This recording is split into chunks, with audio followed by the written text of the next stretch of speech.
Well, hello everybody, and welcome back to the Cricket Unfiltered podcast. This is my first of many mea culpas because Australia has regained the Border Gavaskar Trophy. They win the series 3-1. They've qualified for the World Test Championship final. A famous victory here at the Sydney Cricket Ground. Joining me is Gab Joshi to go through it all. In the end, a 6-wicket victory for Australia here, a famous series win, and Australia now hold all the bilateral trophies, the World Test Championship and the 50 over World Cup final. How could anyone ever criticise Pat Cummins? You were after test match number one, and When am I feeling hang that? on, Australia still haven't won in India, still haven't won the Ashes away. Thank you. I've taken the words out of your mouth because I'm sure you would have been saying it. But one thing disappointed is the rain in Brisbane stopped my perfect prediction. I predicted 4-1 Australia. It was the rain in Brisbane. I mean, I'm going to get into a bit more of a mea culpa later on when we reflect on the series in the next few days. But I think it's important to really point out that Australia haven't held the Border Gavaskar Trophy for 10 years. And it really did come down to this final Can you explain day. how it's 10 years? Because it's actually in 2014-15. Yeah, so So it's 7 years. Yeah, it's 7 years. Everyone's been saying it's 10 years, but it's actually, well, not. It's because by the time India won it again, it was 2016. So it's actually been 2017 they won. It's 2017. So, yeah, it's not 10 years. It 10 hasn't years since been. we won a series Ah, against India. fine. And it did come down to the last day. Australia said 162 to win on a tricky pitch. But in the end, without India having Jasper Bumrah, Australia was able to do it pretty comfortably. A few little tremors along the way, but it really did go down to the wire. India had their chances in this game to snatch it and level the series 2-all. So, a fantastic series. I think. Do you think 3-1 is reflective of the standard of the teams? I think so. I think, 3-1. Maybe it is just as that because it wasn't 4-1 and that one extra test match was because of Jasprit Bumrah. He was a big contributor. If he wasn't out there, and we saw that today, it made a huge difference. Australia's dominated the series. I mean, if your mate, Pat Cummins and Josh Hazlewood and so forth, if they weren't that rusty for that first game, it could well have been a 5-0 or a 4-0. Yeah, absolutely. The crazy thing is going into that last session at the MCG, it was 1-all and the series was on the line, but then Australia, a famous victory in Melbourne, and they were able to get the job done here on a very spicy wicket, and they win the trophy back. Player of the match was Scott Boland with 10 wickets. Player of the series with Jasper Bumrah with his 31 wickets. And all in all, just a terrific atmosphere here at the SCG as Australia romped to victory in front of about 40,000 people on a Sunday afternoon in Sydney. Over 40,000 people. Let's go back to the beginning of the day. Well, firstly, though, as well, Australia qualified for the World Test Championship final. That should not be understated. They will play South Africa at Lords in June, a chance to defend their title. And I think, that's really important for this Australian team. They keep talking about wanting to be there in the final, and going to Sri Lanka and looking for a result was always going to be difficult. So now they don't have to worry. Yeah, I mean, that's the sort of the bad side of the WTC is like, this test series now, how important is it against Sri Lanka? Like Australia can afford to experiment, which is probably a good thing given, we will come to transition in a second. But just going back to this morning's play, I think India got a little bit wrong. Washington Sundar and Jadeja should have put the foot on the pedal. The roller would have been on the pitch for the first 15 minutes. It wasn't going to be as sort of, the ball wasn't going to go up and down too much. I think India had to dominate. I think they missed that chance.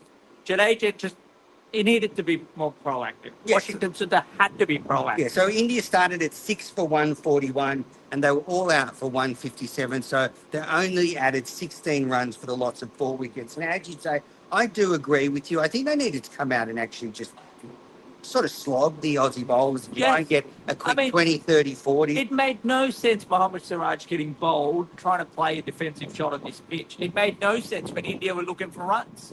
Yeah, absolutely.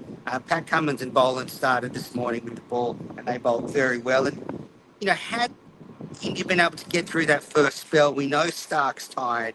Exactly. There would have been maybe a little opening there for India to push that target a bit higher. But, Cummins got the first wicket today. He got Sundar with a big off-cutter the second he got Jadeja, then Sundar. He got the first 2 wickets. And then Boland came on and he got Siraj, his 5th wicket of the innings.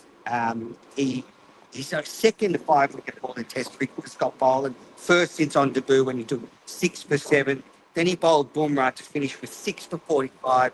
Boland 10 for the match. Unbelievably, not just his first 10 for in Test cricket, but his first in first-class cricket. And Boland finished the series 21 wickets for the series, second for the Aussies, and he only played 3 tests. What a contribution. Absolutely. You could say that he could have been man of the series if he played all 5 matches. He could have had more wickets than Jasprit Bumrah. But yeah, absolutely. I mean, Boland's different. Look, this test match is just proved that Sheffield Shield cricket is quite important. Bo Webster knew his game inside out, came out, looked comfortable. He talked about how he could see a pitch like that at Bell Reeve Oval half the time he's played cricket there. So that was quite important. And Scott Boland, I mean, he's someone who did it for years in Shield cricket and has really come on in leaps and bounds. Yeah, and he's bowled on those placid wickets, 2016, 17, 18, bowling on those placid wickets. So that made it. He knows how to bowl. To be able to execute a plan, you need to be so accurate on those pitches, and that's what exactly he's done. Yeah, a bit of assistance for Boland, and he was unstoppable. So Australia was set for 162 to win, and everybody was waiting. Would Jasprit Bumrah be able to bowl? And he didn't come out with the Indians. So I think then, if you're an Australian, you breathed a massive sigh of relief. Even Pat Cummins said after the game in the press conference that going on the rest of the series, Bumrah would have made a big difference in that chase for India. 100%. I mean, Bumrah's probably worth 40 runs. He probably needed 200. And you can tell, like, these two bowlers bowled pretty much, one Siraj bowled 10, Krishna bowled 10 overs. And they gave it their all. Yeah, which is too much, too much. And you can tell, Mohammad Siraj, he had a great series. Gautam Gambhir praised him. But this was the first time Mohammad Siraj has probably been the opening bowler for India. Like, so number 2 seamer, while most of his career he's been number 3 behind Bumrah and Shami. So he had to take a step up. Again, we saw today, Krishna has always been number 3, suddenly have to be number 2. And that's difficult. It's not that easy. And I think we saw that with them because they started poorly with the ball. Australia were none for 26 off 2 overs. There were a couple of there were a lot of buys. There were easy runs. There was a 5 wides. And then Australia were none for 35 from 3. And until then, Krishna and Siraj just hadn't quite found their length yet. They were trying too hard. After that, actually, they bowled a lot better. But by then, Australia had knocked off, a fair portion of the target. When you're chasing 162 and you get to none for 35 from 3 on a spicy wicket, that does add a lot of relief to the change room. Yeah, absolutely. And there was a bit of hope there when Marnus said Steve Smith got out and sort of close proximity to each other. Look, the game, I think the Forts had already halted. I think India probably needed Australia to be maybe 5 for 100, one more wicket. And it was always throughout, and that was in the tone of the series. India needed 30 more runs, or India needed one more partnership, it needed one more wicket, and needed to survive one more over. And that's been the tone of the series, where the moments came along, India could really capitalise. No, you're right. So Constance was out when the score was 39.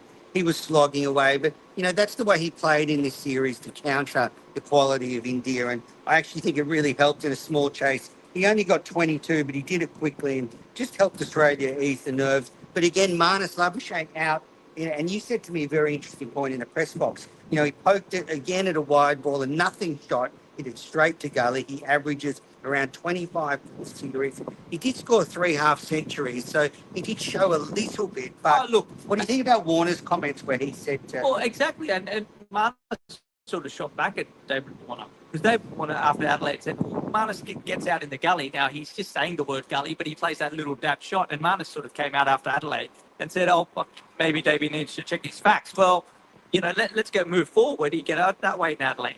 He offered a similar sort of catch in a similar manner with Jaiswal dropped in Melbourne when he was on about 30 or 40 odd. And he's done it again today. So David Warner's onto something. So Marnus Labuschagne, maybe you need to check your facts, and Davey probably knows your batting better than you. Wow. So then for me, the moment of the day, Steve Smith comes out to bat. He needs 5 runs for 10,000 test runs. I have never been more keen to see something live than I have with Smith bringing up 10,000 runs. One of my favourite Australian players ever, the absolute GOAT of test batting in this generation.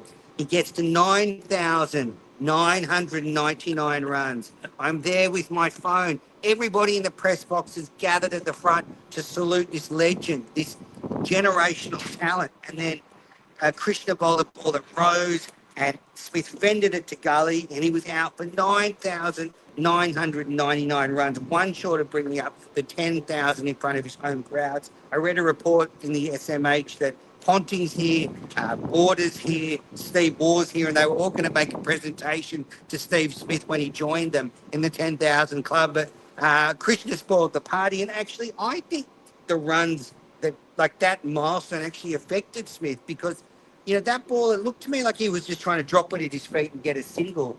And although it leapt a bit, it just seemed like he wanted to get the record out of the way. Yeah, absolutely.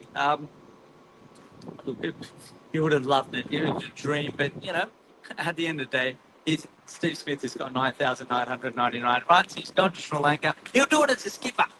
That's good. And that's a good point. And Cummins said after play that Steve Smith would have been more focused on getting the win than getting a personal milestone. I do believe that. So in the end, so that left Australia 3 for 58. You're right. That was when the wobbles may have happened. But Ed joined Khawaja and they steadied things before Khawaja was out pulling after lunch for 41. Australia was 4 for 104. That was the last wicket Australia lost.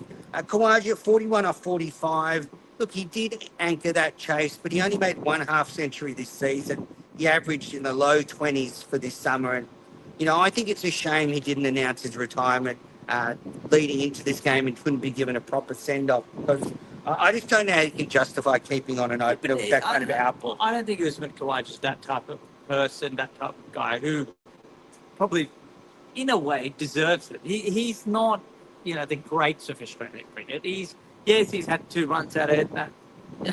I don't think he deserves a farewell like Steve Smith. Genuinely, as a cricket purist, as a cricket lover, you wanted him to get that 10,000 run.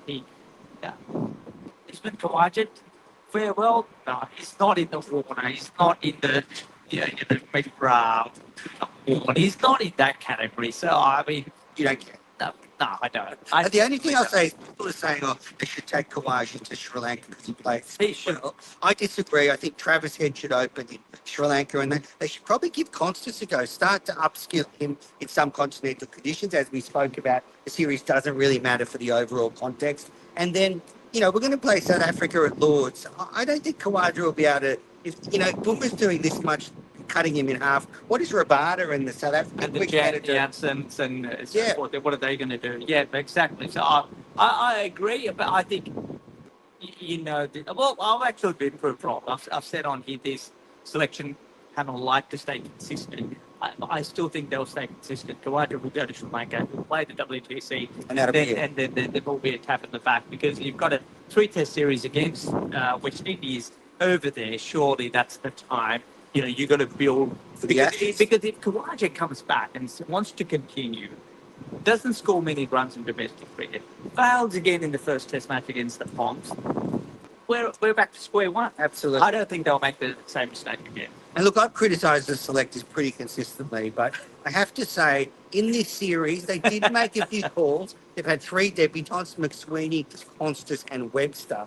And so the transition is on. We are moving into the next phase of Australian cricket. I was speaking to Ben Jones, who does a lot of stats for Fox Sports and Crickviz, I think. Yep. And I don't know if he's still with them, but you can let me know, Ben, if you're not. But he said, look, he's confident this English team will be able to knock Australia over next summer, looking at the way we're batting. So,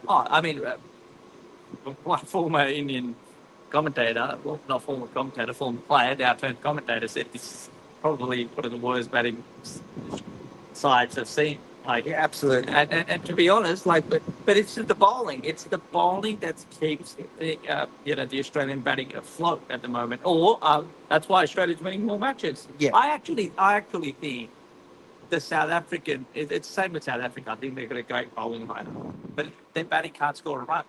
And I think Australia's pretty similar, but I think Smith and Marnus are just doing enough to get us home.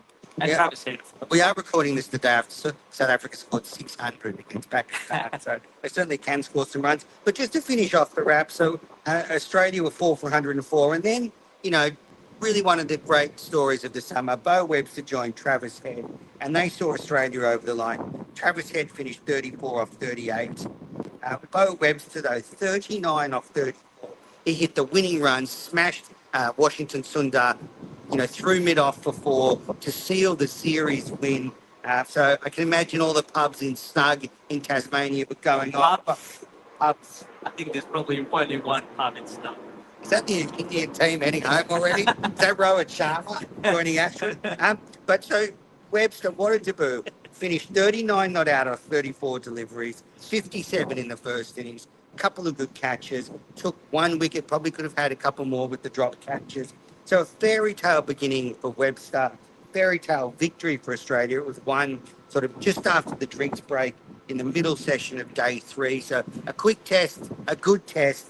But in the end, Australia will, be very satisfied that they got the job done. Absolutely. And look, this is the series that they wanted. Pat Cummins said about that press conference. Now he's probably ticked 8 out of 10 series that he wants to win.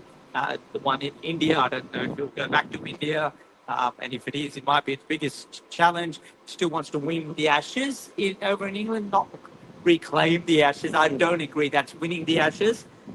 So that's still on his mind. But right now, look, I actually genuinely think tactically he's one of the best Australian skippers. He can lead. He's got a pretty good team, right? So let's not forget about that. I'm going to edit that last comment out. By the way. I just want let's see what Pat Cummins can do in another couple of years when a lot of his mates are gone. I don't think he's a tactics guy, but I think he's a vibes guy. I think Cummins keeps the vibes right. They really love him. They want to play for him. I think he's tactically perfect. Perfect. Yeah, well, very good. He's very good. And actually, it's a real shame Pat Cummins is not going to Sri Lanka because I think captaining in the subcontinent is something that he would love to do. Struggled last time. He struggled last time. He only had 2 matches against India. Yes, it was a difficult time in his life as well. But I'll just, I would like to see him because I think Steve Smith is a master at how to captain the subcontinent. Yeah. We saw that in the last 2 Test matches against India, last year or the year before. So I think that's good. Yes, family is important, but naturally, if that came, I would love to see how Cummins went because Pakistan. The pitches aren't the rank earners. It would have been in Sri Lanka and India to see how, or even Bangladesh, to see how he went with his captaincy and about his tactics. For me, to call him absolutely perfect. I agree. So Pat Cummins and Boatum Gambier spoke to the press after play. Gambier made some interesting comments. He was asked about all this drama around Constas, and he said, "Look, Test cricket is a tough sport for tough men." And I actually agree with Gambier. I didn't love McDonald's comments yesterday. Someone explained it to me. He was doing what a football coach often does, where they sort of go into bat for their team just to sort of protect the youngster. But I think Australia have always played cricket very tough. Yep. And if it gets thrown back at you sometimes, you just have to accept it as long as it doesn't cross the rules. Well, Gambhir was like, what was he doing talking to Bumrah? Exactly. He was almost asking for it. And Rohit Sharma in his interview said that yesterday.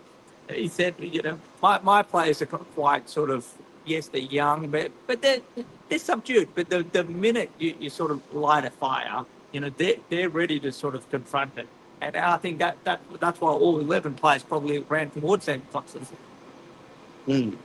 And then Cummins, he was asked a lot of questions. Firstly, he confirmed he won't go to Sri Lanka. He said how satisfied he was that, after they got a few things wrong in the Perth test, that they were able to adjust their tactics and come home. And he said he's never felt as, he felt great in the first 4 tests of the series. So, look, Cummins did really well to keep this team together. I don't think he got everything right this summer. I think if Australia had actually started well, this could have been a lot more of a tragedy, but you said. Yep. But in the end, all that matters is they've regained the trophy. The team is starting to be in transition, which is so important with a huge summer next year with the Ashes. So, look, signs are positive for the Australian team. My one nitpick from this game was, look, it did, Australia could have really coughed it up in this last test. And, they decided to go with Stark, who clearly looked gassed.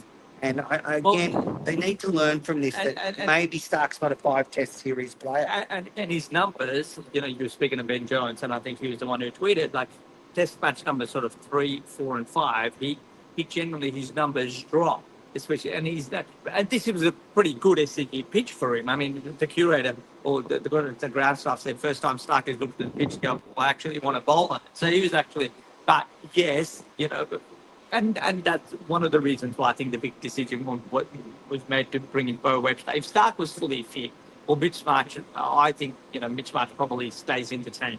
But Glad he did. Yeah, but you're right. So sometimes you probably have to say, well, hang on, let's play Stark for the first 3, and bowling, well, you have to play in Melbourne, otherwise there'll be a riot, and you probably have to go and say, Starky, this is a 3-match series for you, or but bowling have to play in Sydney now. Absolutely. Yeah, definitely. But I think the heroes for Australia, we'll look at Travis Head, centuries in the second and third test. Although the third test ended up being a rain-affected draw, he really helped turn the tide of the series. And Smith, back-to-back centuries in the third and fourth test.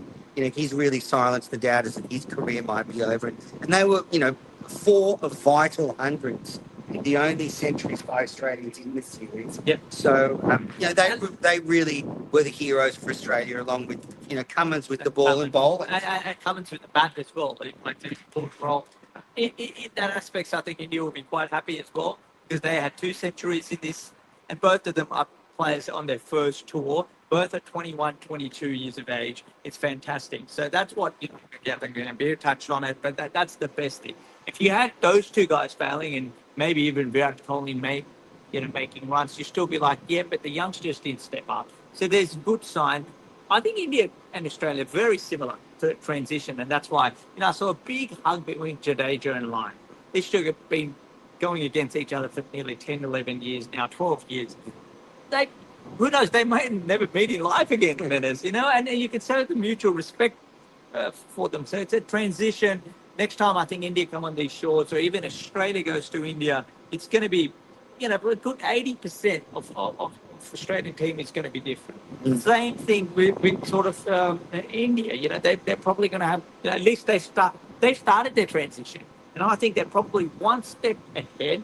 And I think this series, yes, I don't think India was ever going to win this series, but I think they'll be quietly happy that the next generation, they found Nitish Kumar, Jaiswal can do the trick, Washington Sundar is there, Akash Deep is there. Probably they're a little bit like, they don't have any bowler who's 22, 23, whether that's a spinner or a fast bowler coming through. So that's the next challenge. But overall, 3-1, look, if you look back and what, Rohit completely out of form, Kohli completely out of form, they've basically taken this game into the final day, final session. The test match was open 3-1, because there was so much expectations after the last 2 test series here. I think they'll be pretty happy. But if I was an Indian fan, I would just be happy because they fought all the way.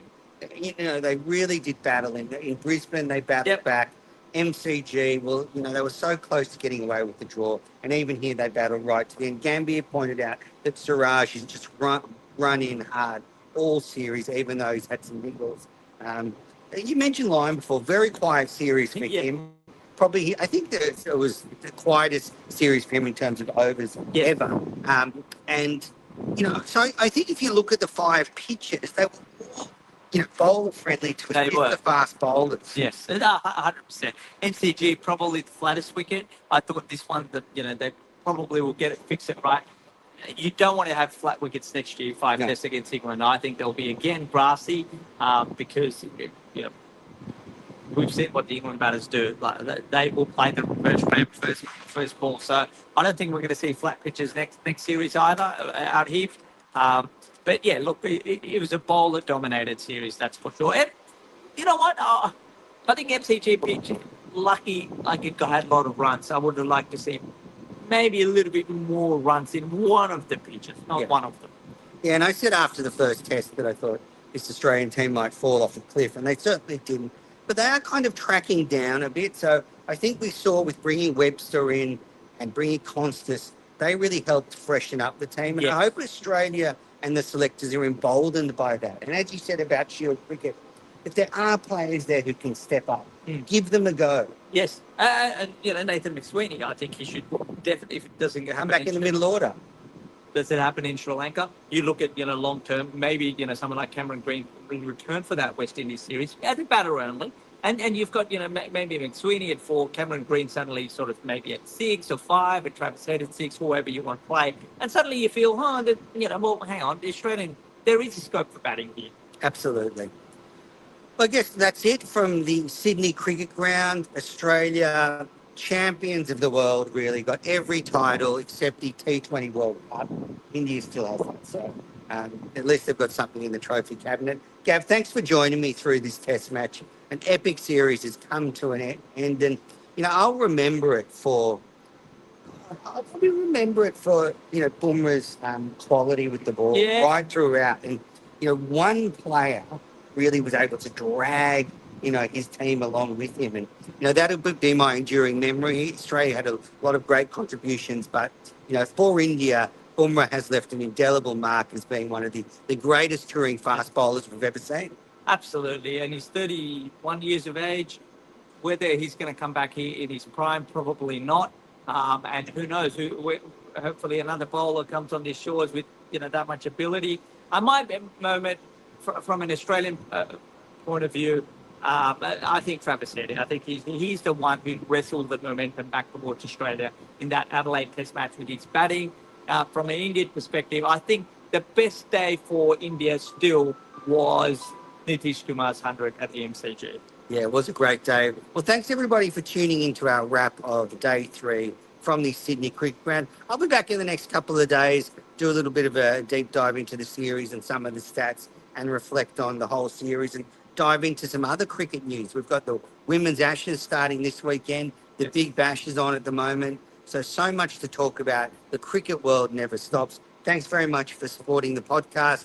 Thanks to all the people that have tuned in from India during this series. It's been great to have you on board with us. I love the passion for cricket that the Indian fans show. Actually, it's not like me to be peacemaker, but I love the Indian media who are here. Met a lot of great people, and they have a real passion for the game that is, it's charming. And, it's a different passion to the English or other countries. And, it's, as I said, it's very captivating. So thanks, everybody, and we'll be back soon. Thanks, Gav. Thank you.